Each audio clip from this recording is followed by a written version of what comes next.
High techies technology పెరిగే కొద్దీ మన గ్యాడ్జెట్ మరియు మన కల్చర్లో చాలా మార్పులు వచ్చాయి.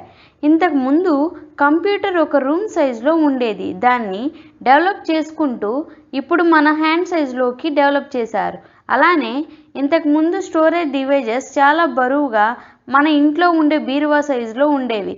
తర్వాత మైక్రో సైజులో, నానో సైజులో డెవలప్ చేశారు. కానీ ఇప్పుడు మనం స్టోరేజ్ని క్లౌడ్లో స్టోర్ చేసుకుంటున్నాం. ఆ టెక్నాలజీనే క్లౌడ్ కంప్యూటింగ్ అని పిలుచుకుంటున్నాం. ఏదైనా డేటాని స్టోర్ చేయాలి అంటే external hard disk or memory cards కొనుక్కొని అందులో స్టోర్ చేసుకునే వాళ్ళం. వాటి కోసం మనకి మనీ ఖర్చు అయ్యేది. అలానే కంపెనీస్లో అయితే సర్వర్స్లో డేటా స్టోర్ చేస్తారు. ఆ సర్వర్స్ మెయింటైన్ చేయడానికి రౌటర్స్, స్విచెస్ అండ్ మెయింటెనెన్స్ ఇలా కంపెనీకి చాలా ఖర్చు అయ్యేది. సో క్లౌడ్ టెక్నాలజీ ద్వారా మనకి కంపెనీకి ఆ ఖర్చు ఏం లేకుండా క్లౌడ్ స్టోరేజ్ని కొన్ని కంపెనీస్ ప్రొవైడ్ చేస్తున్నాయి. దీనివల్ల కంపెనీస్కి ఇన్వెస్ట్మెంట్ తగ్గుతుంది. మనం వాడుతున్న Gmail, Google Photos, Google Drive, OneDrive, Netflix, Amazon, Spotify, Bing and seven ఇలానే చాలా యాప్స్ క్లౌడ్ సర్వీస్ మీద రన్ అవుతున్నాయి.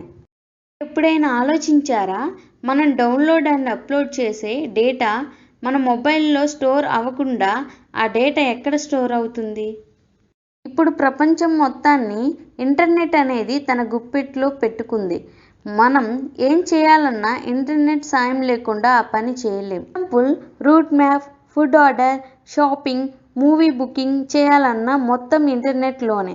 అలాంటి ఇంటర్నెట్లో మనం మన డేటాని పర్మనెంట్గా స్టోర్ చేసుకోవచ్చు. మనకి క్లౌడ్ సర్వీసెస్ అనేది పబ్లిక్, ప్రైవేట్ అండ్ హైబ్రిడ్ సర్వీస్లో ఉన్నాయి. అసలు క్లౌడ్ స్టోరేజ్ అంటే ఏంటి? క్లౌడ్లో మన డేటా ఎలా స్టోర్ అవుతుంది? దానిని ఎవరు మెయింటైన్ చేస్తారు? కంప్యూటింగ్ అనేది ఇంటర్నెట్ ఓవర్ సర్వీసెస్. మనం ఇంటర్నెట్ నుంచి డేటాని క్లౌడ్లో స్టోర్ చేసుకోవచ్చు. ఫర్ ఎగ్జాంపుల్, ఇప్పుడు మనం గూగుల్ డ్రైవ్లో అకౌంట్ క్రియేట్ చేసుకుందాం. మనకి ఆ గూగుల్ డ్రైవ్ ఫ్రీగా 15 GB స్టోరేజ్ ఇస్తుంది. దీనిలో మనం ఫొటోస్ అండ్ వీడియోస్ అప్లోడ్ చేసుకోవచ్చు. డ్రైవ్లో నాకు మైక్రోసాఫ్ట్ లైసెన్స్ అకౌంట్ ఉంది. సో నేను 1000 GB స్టోరేజ్ స్పేస్ తీసుకుంటున్నాను. ఇలా మనకి ఒక్కొక్క అప్లికేషన్కి మనకి యాప్ స్టోరేజ్ స్పేస్ ప్రొవైడ్ చేస్తున్నారు.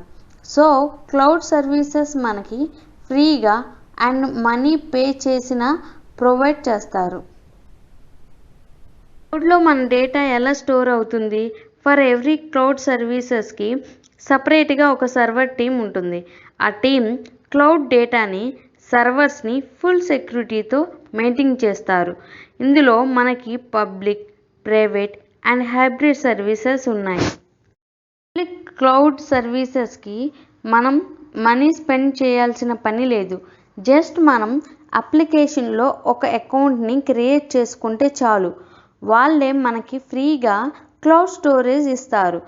పూర్తిగా దీన్ని సెక్యూరిటీ అండ్ మెయింటెనెన్స్ ఆ అప్లికేషన్ వాళ్ళే చూసుకుంటారు.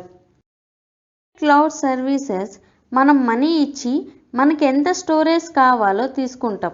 Comparing to public cloud services, private క్లౌడ్కి సెక్యూరిటీ అండ్ మెయింటెనెన్స్ ఎక్కువ ఉంటుంది.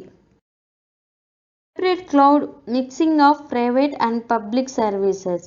ఇందులో మనకి స్టోరేజ్ ఫ్రీగా అండ్ కాస్ట్ పే చేసినా కూడా స్టోరేజ్ ప్రొవైడ్ చేస్తారు.